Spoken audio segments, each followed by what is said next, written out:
And it's 1:30 p.m. Time for you to get updates from the world of business. Welcome to Business Incorporated. This is what we have for you on the program this afternoon.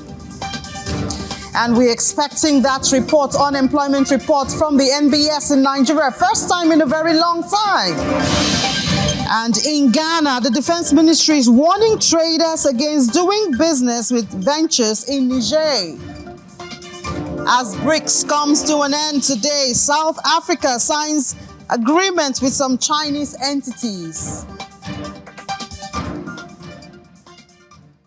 Welcome to the program. I'm Ini John Mekwa. Let's head straight to the market. We have great news from Nigeria. That's a huge jump there and recovery at the local bourse as we see that the NGX is back.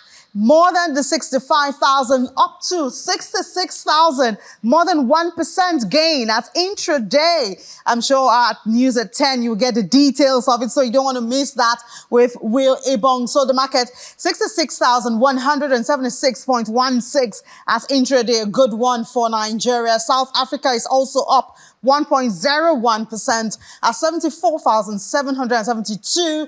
Egypt is, however, losing in all of this fun. It's down 0.31%, 18,190.13. Kenya closed yesterday really good, 0.94% at 99, having lost that 100 points. That has been its resistance point for a bit. Now we move over to the Middle East to look at what the market looks like right there. We see that Abu Dhabi, we begin with is positive 0.45% at 9,773.36. Dubai also positive 0.16%. Major markets are trading good this afternoon. 4,106 there. Saudi Arabia is also positive, almost 0.5% at 0.41%, 11,413.99.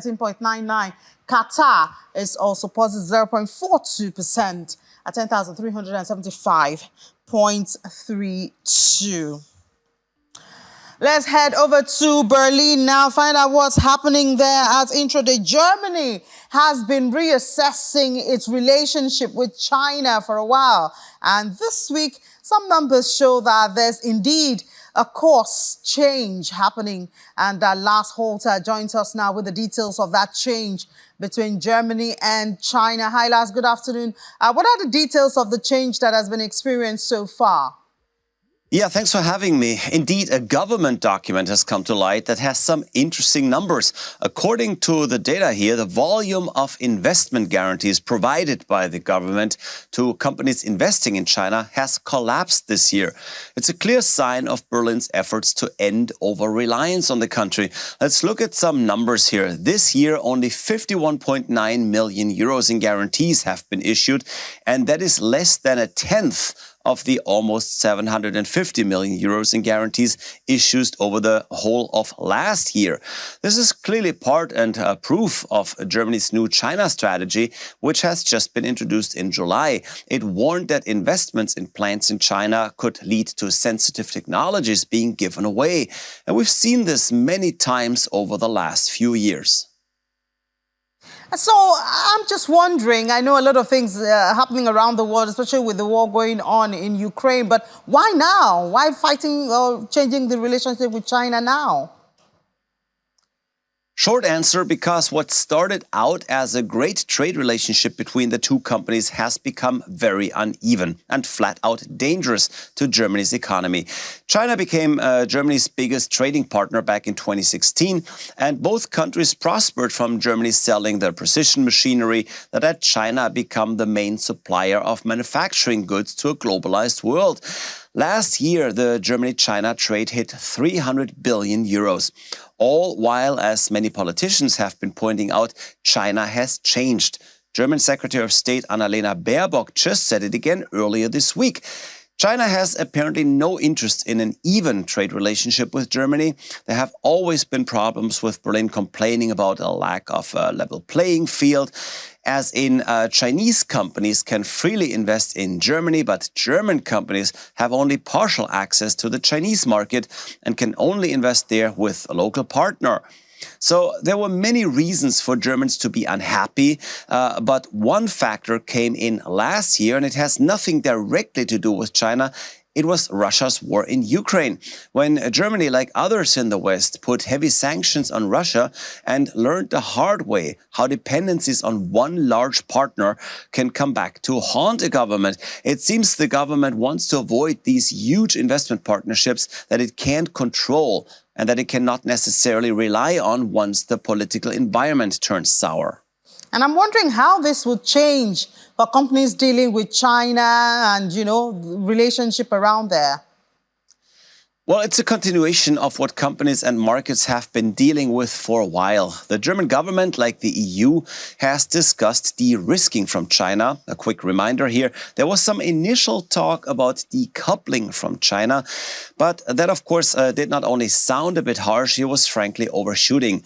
The German economy needs China as a partner, as a manufacturer, but even more so in the future as a market, as the Chinese middle class is quickly rising, wealth is up there, and China is the hottest market for German cars and other consumer products too.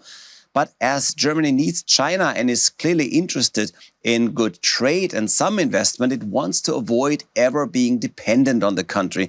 And that means, in this case, that the government is cutting down on investment guarantees. Now, companies can still invest in China, of course, without those government guarantees. But the measure in Berlin is designed to diversify the portfolio of risks carried by the government. And it is in place to encourage companies to invest in a broader range of countries and not just in China.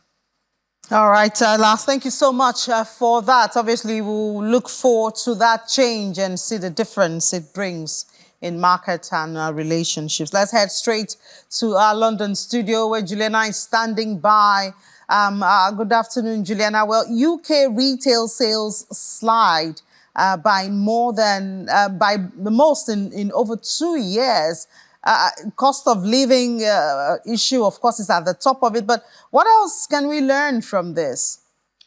Good afternoon. And it's not been a great summer for British retailers. And again, I think all of this evidence is mounting towards the fact that we could actually be creeping our way into a recession. The Confederation of British Industry released retail sales data showing, quite rightly what you just said, that for the first time in 2 years, August data shows that it's slipping quite rapidly. And it is all about the cost of living. What this data this afternoon looked at is the amount of volume sales of retail. So it's more like a wholesale picture outlook. And last week we had data from the Office for National Statistics also showing that individual items of clothing are not selling as fast as they could do. I think consumers have, of course, been stretched over the past few months. They've had really significant bills to pay. Yes, we know that inflation is dropping down. It's at 6.8%, but that is looking back in the rearview mirror and looking back quite quickly. Whereas if you take a further look back, we know that over the months, inflation has really dragged on. So it's not great. There has been lots of discussion about interest rates and about inflation, but unfortunately now lots of economists in the UK are talking about a recession. And I think, one of the biggest indicators as to whether or not we're going to be heading into a recession is how consumers are feeling and whether or not they are purchasing those items. And clearly, according to the Confederation of British Industry, they're not doing that right now. Yeah, unfortunately. But let's look at the markets now, see how that's looking at intraday. I have had a quick look at the markets, and the London Blue Chip Index is actually in positive territory. It opened in positive territory. It remains that way at intraday. This is despite that gloomy retail sales volume, and also as well JD, which has been doing particularly well despite the negative forecast on the British High Street. And their sales volume actually dropped earlier this morning due to some issues in the United States of America. So that's the latest update I have for you at lunchtime, Ine. All right. Thank you so much, Juliana. And once again, good to have you back. Great to be back with you always, Ine. All right, let's move to other markets now and see what's happening. Let's go to Asia now, see how that market is looking at the close of trade. You know the time difference with that one. So we begin by telling you that Asia-Pacific markets rose on Thursday with Hong Kong stocks leading regional gains, but starting the region's market performance with Japan. Let's look at the absolute numbers now. Nikkei 225 looking green there, very green at 0.87%, 32,287.21. The Kospi takes it even further. That's the gains, 1.28% at 2,537.68. The Hang Seng Index is also really good, past more than 2% at the close of trade, 18,212.17. If we see other markets in that region, everybody is doing good. Shanghai at 0.12% at 3,082.24. S&P in Australia, something's brewing in Australia. We saw that this morning with the commodity 0.47 in the positive, 7,182.10. Let's go to the United States now. Stock futures tied to the S&P 500 rose as investors cheered strong second quarter results from chipmaker Nvidia, which appeared to fuel even more excitement around artificial intelligence. Look at the number right there. The Dow Jones is on the flip side, 0.18%, 34,460. S&P 500 looking good, almost 0.5% positive. As the features, 4,466.50. The Nasdaq is confident at more than 1% in the green, 15,358.75. Let's take some steps back now and give you how the market closed yesterday, Wednesday, at the United States with our correspondent, Maria Bird. The U.S. stock market was in an upward swing on Wednesday as the Dow Jones was up by 0.5%. The S&P 500 up by 1.1%, and the heavy-tech NASDAQ up by 1.6%.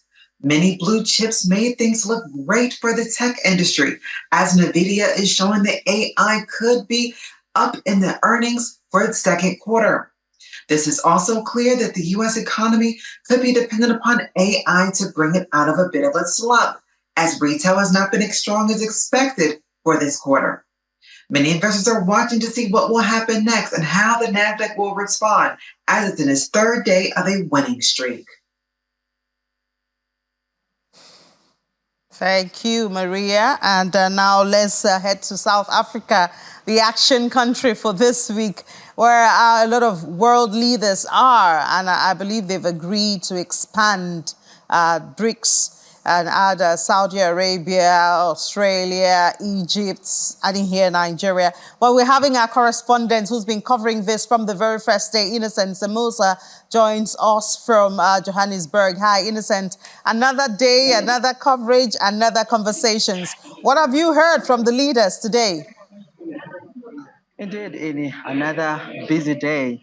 I like the tagline because now South Africa is on the map. We've been really hosting a lot of heads of states here, and also there's been lots and lots of leaders and arrangements in terms of business arrangements. We heard yesterday from the Minister of Electricity where he signed, of course, a memorandum of understanding between South Africa and China. This is where they are trying to actually assist South Africa with the electricity crisis. You would know, you and I, Ine, we've been talking about the electricity crisis here in South Africa. So China has lended a hand. They've gave South Africa around 167 million rand. This is worth of electricity, or should I say, emergency power equipment, and this is approximately about 500 million rands of help from, of course, China. But allow me in it to say the money is simply not enough, and I'm not overlooking the generosity of the Chinese government. It's a beautiful gesture, but looking at the extent of the challenge of load shedding in South Africa, the money is simply not enough. For an example, South Africa burns around 90 million liters of diesel a day.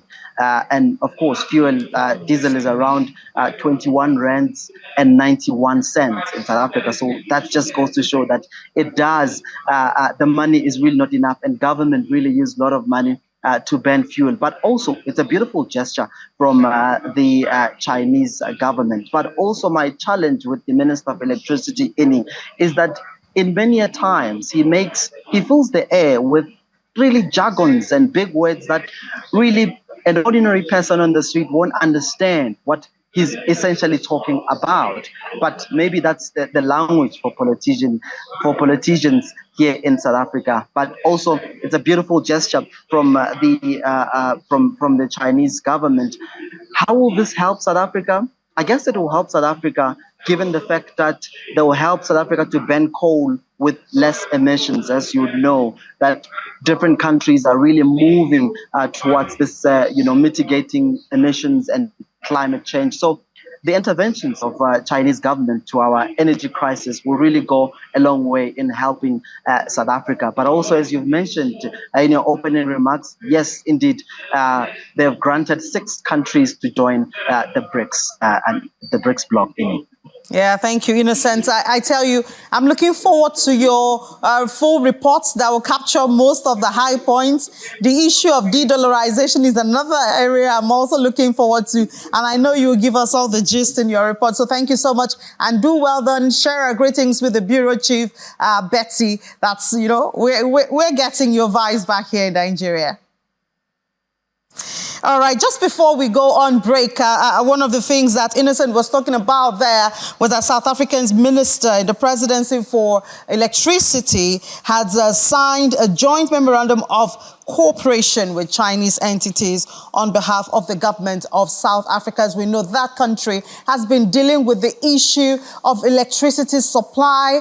There's been load shedding at different levels, and that has reduced its economic activities and output. And so that's what Innocent was talking about, one of the fruits of hosting BRICS, the 15th edition of BRICS in South Africa.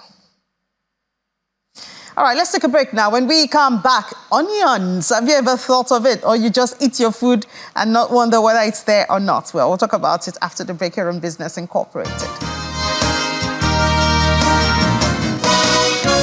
You're welcome back to watching Business Incorporated here on Channels Television. Let's talk onions.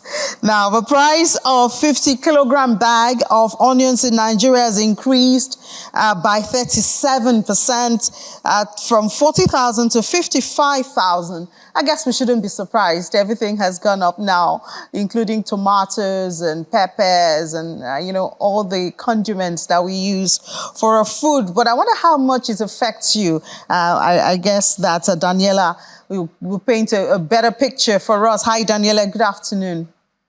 Good afternoon, E. Thank you for having me. Good to have you. I thought onions were so minute that the price movement will not affect it. Well, like we all know, onions is a very important food ingredient. It's used raw to make salads, burgers. It's used to make stews, jollof rice, different Nigerian meals and all of that.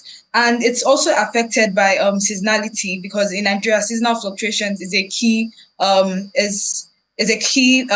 player in influencing the prices of various agricultural commodities. So yes, as a matter of fact, onions is even gradually going out of season, which implies limited supply. So the amount of onions you'd have been able to get at a certain price at a particular time, right now it's reduced. So that's going to affect like the layman, even like the market people, just generally going to the market to buy onions to cook and all of that. So we see India, that is one of the world's largest exporters. We see them trying to preserve for domestic. I think the other time it was rice. Now they have a 40% export duty on onions. Can we expect that we will feel the impact back home here?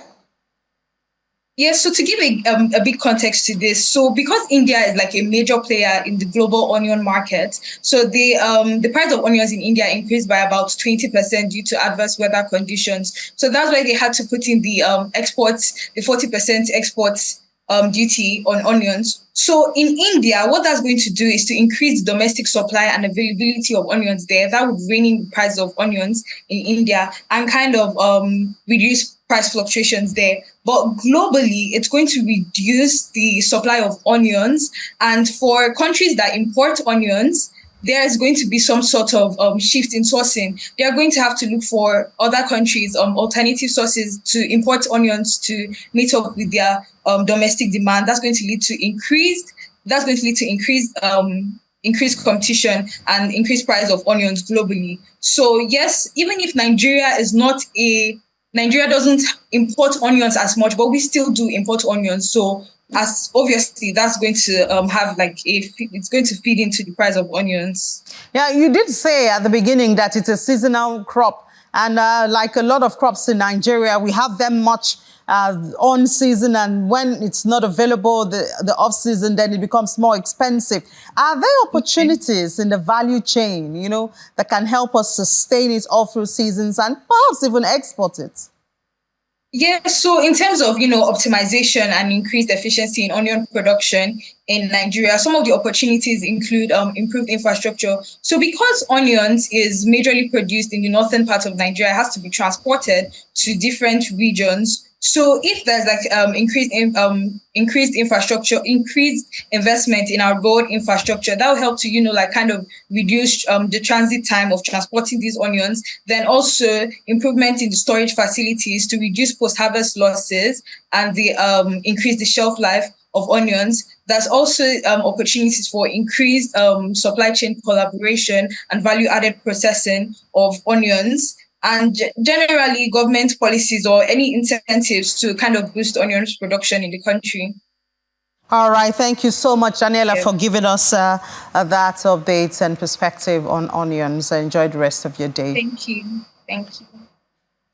All right, so let's go to Ghana now. And the issue of Niger coup has not left the table at any point in time. The Ghanaian Defense Ministry has issued a stern warning to Ghanaian traders, strongly advising them against conducting business in Niger due to escalating security threats. The catalyst for this warning was the recent shooting and subsequent burning of a Ghanaian truck driver's vehicle in Burkina Faso by unidentified assailants. In another incident, 3 trucks transporting food supplies from Niger to Ghana were set ablaze at the Burkina Faso border, with suspicions pointing towards terrorist activities.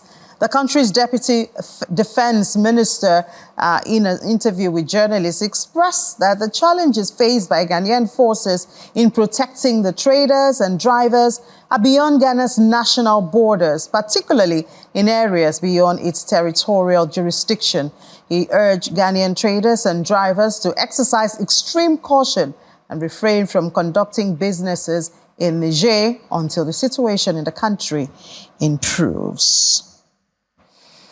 Well, in Nigeria, we're used to having unemployment data. For instance, we do know that unemployment rates for Nigeria in 2022 was at 5.76%, indicating a 0.18 decline compared to the year before, that's 2021. While in 2021, it was 5.94%. That's a 0.16% decline from 2020. Earlier this year, the NBS, that's the National Bureau of Statistics, did redefine the methods used to manage or measure the labor force in the country. As we speak at the NBS, there's a meeting going on, and we're expecting by the close of today to get employment data. Now, not unemployment, but employment data is expected from the NBS before the close of work today. And that's channels to be giving you as soon as it comes out of the NBS. So that's it on the program Business Incorporated today. Thank you so much for being a part of it. We do have a final one tomorrow. You don't want to miss it. But I'll see you at 10 a.m. first, Business Morning, with 5 minutes of current and relevant business conversations. I'm Ini John Mekwa. Enjoy the rest of the day.